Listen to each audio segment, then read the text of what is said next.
bringing his cruiser to do it. I'm sure he's really proud of that thin blue line crap. Y'all decked out in police gear for this? Yes, sir. Yeah? Yep. You're not on duty though, are you? Surviving, that's what I'm doing, man. You on duty or not? On full-time duty right now. Getting paid by the Clarksville Police Department, is that what you're asking me? Yeah. No. You're not? Why y'all in the uniform and everything? Because it's my uniform. Is that your issued sidearm from the department? Yeah, that it is. What would happen if you had to use that here? Do I have to use this? No, I said what would happen if you had to? What would happen? You tell me. Is Crawford your boss? No. No. What's your name, buddy? Supervisor, he's not my supervisor. Got you. I'm Chris. Nice to meet you. What's your name? Foreman. Foreman? Yep. Okay. C Foreman. C Foreman? Yes, sir. So you're at Clarksville though, right? I'm a Clarksville police officer. Yes, sir. Okay. Yep. You know, what I've been told, well, what I've learned, records indicate, is that the officers that are working off duty here have been utilizing the resources from the police department, which would look like you. All right, guys, this encounter starts off in a way we've seen many times before. Someone with a camera standing in a public place, and officers immediately wanting answers. The cameraman is questioned about why he's recording, what his business is, and even why he's wearing a mask. But instead of backing down, he throws the logic right back at them, arguing that if someone actually intended to harm a police department, they probably wouldn't be standing in plain sight filming everything. The conversation quickly shifts from casual curiosity to suspicion, with officers trying to figure out who he is, while he refuses to play along. Rather than identifying himself, he jokingly introduces himself as Spanky Pants, making it clear that he isn't interested in surrendering his privacy simply because someone with a badge asked for it. Are you guys allowed to do that? Yes. Like by who though?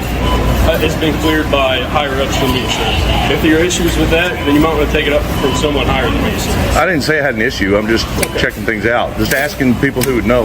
You know what I mean? So I did have a question about it.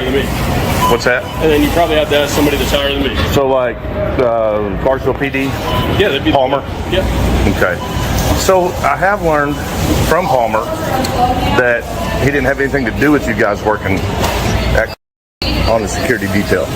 That's what he says anyway. Is that true or no?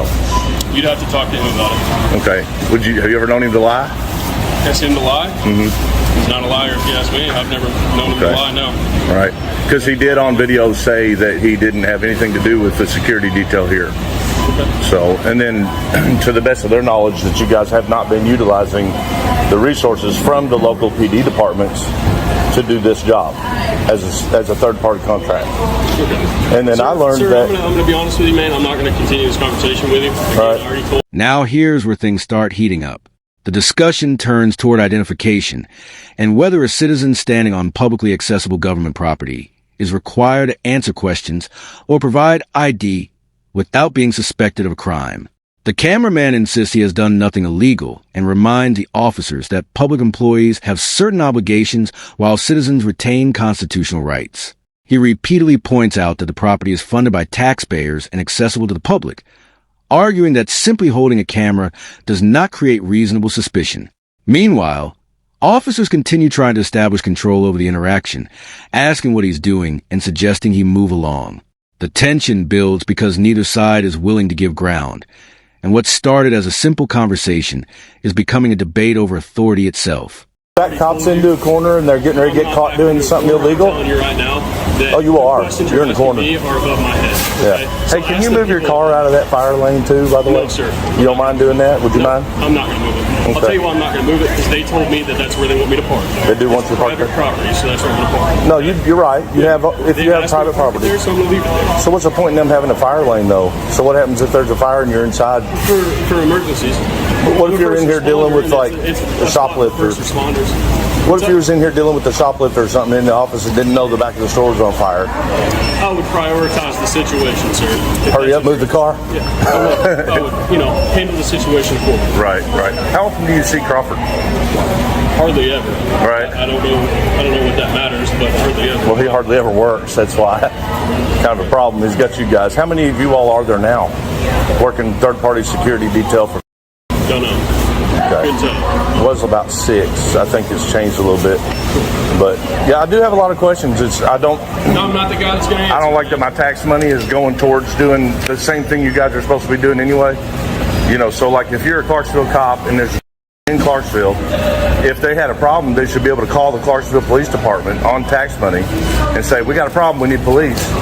We shouldn't need to hire you guys utilizing the same exact resources to do the same job that you're already getting paid for. You know, and I know that's a problem, like they shouldn't be doing it, but I don't know if they quite realize what they're doing when they do that. But you guys are not supposed to be using all that stuff. You're not supposed to be carrying an issued firearm. You're not supposed to be wearing the Clarksville City Police Department uniform. You're allowed to take the car home, and you can park it wherever along the way. But what are you doing about the gas when you come here instead of going home? How are you paying that? See what I'm saying? It's an issue. You guys should be working security as security, and that is it. And leave your other job at home. Leave your other job at work. And that's what I got a problem with, because that's my money. You guys are spending my money to make additional money. You said you was making ends meet? Well, so are we. But then everything changes. After speaking with one officer who remains calm and respectful, other supervisors arrive and immediately tell the cameraman he has to leave. He pushes back, asking one simple question. If the public is allowed to walk through this area, why can't he stand there and record? That's when accusations begin flying. An officer claims that someone reported him trying door handles around the parking lot, an allegation he strongly denies. He points to the very surveillance cameras mounted around the property and challenges them to review the footage instead of relying on hearsay. At the same time, he asks for names and badge numbers, while officers insist he keeps moving. The conversation becomes less about recording and more about whether authority can be exercised without evidence. So as we sit at home and make our ends meet, you guys need to be fair and do it right too. Got it? You cool with that? You have a good day, sir. You too. Hey, really what? All right. Pay close attention here, because this is where the confrontation reaches another level. The officers demand identification based on the complaint they received, but the cameraman argues that an unverified accusation alone does not create a legal obligation to identify himself. He repeatedly tells them to check their own security footage before making assumptions, insisting that he never touched a single vehicle or door handle. Frustration begins to boil over on both sides. He accuses the officers of surrounding him without cause, while they continue pressing him over the complaint. What had been a relatively calm exchange starts turning into a verbal standoff, with raised voices, personal insults, and arguments over who is actually escalating the situation. Hello, sir. How you doing? We called the other day. We need to speak with the detective about some illegal stuff that we know about. Who'd you speak with? It was just whoever answered on the weekend. I can't remember who he was, but he was a There's superior. no detectives here. We got to talk to somebody. Is there anybody higher up that might understand federal rules? What do you need? We got to make a report on a whole group of police officers that are violating law. Well, we don't do that here. You do that here. No, we don't. Sir, what's your name and badge number? No, don't close that window. What's your name and badge number? You just smashed your fingers. Smashed his fingers. Good job, dumbass. Attaboy. Don't open that window. Why not? I need to do business here. This is my place. This is where hey, look, this is mine. Sir, do not open this. This is my place. You open that window, boy. Open that window. Not your boy. You not my boy? You work for me. Open that window. We need to hire up. That guy right there is illegal as shit. I don't know who that idiot thinks he is. He smashed his own fucking fingers. What a retard. We need help, sir. Are you an officer? No, I'm gonna get you one. Yeah, man, just not that crazy lunatic that just shut the window on us. Yeah, I'd appreciate that if you can get somebody. Thank you. Watch this, because the conflict now shifts from legal questions to free speech. As the argument intensifies, the cameraman openly criticizes the officers, calling them tyrants and clowns while insisting that harsh language alone is protected under the Constitution. The officers disagree, suggesting that his behavior is becoming disruptive, but he counters that any disturbance is being created by the crowd of officers surrounding him, not by his actions. He also objects to being physically touched during the encounter and continues demanding accountability. Whether viewers agree with his tone or not, his position remains consistent throughout the exchange. No crime has been committed, no evidence has been presented, and therefore no lawful basis exists to force identification or remove him from an area open to the public. To deny service. Because I said it was right as I said I need to report other police We officers. don't do that here. Well, yeah. They you're do. supposed We've to. already gone through all this. Like, they've got to stop neglecting their duties because they're protecting the lower unlawful swine. Unlawful cops. That's what it's about. He didn't shut that window until I told him it was other police officers.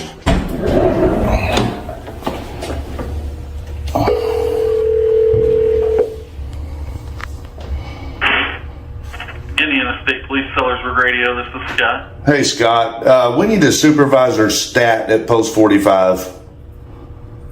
Okay, who is this? This is Chris. My name's Chris. We just had an officer slam the window in our face. Literally, we're trying to report illegal activity. Okay. Thank you, Yeah, sir. there should be somebody there to post on it. Yeah, but he just slammed the window in my face, man. I need a cop that knows what he's doing. Chrissy, what do you want? What'd you Is your say? name Chrissy or? Is my name Chrissy? Is that what you said? Yeah. You can't Oh, keep is your name Tyrant, motherfucker?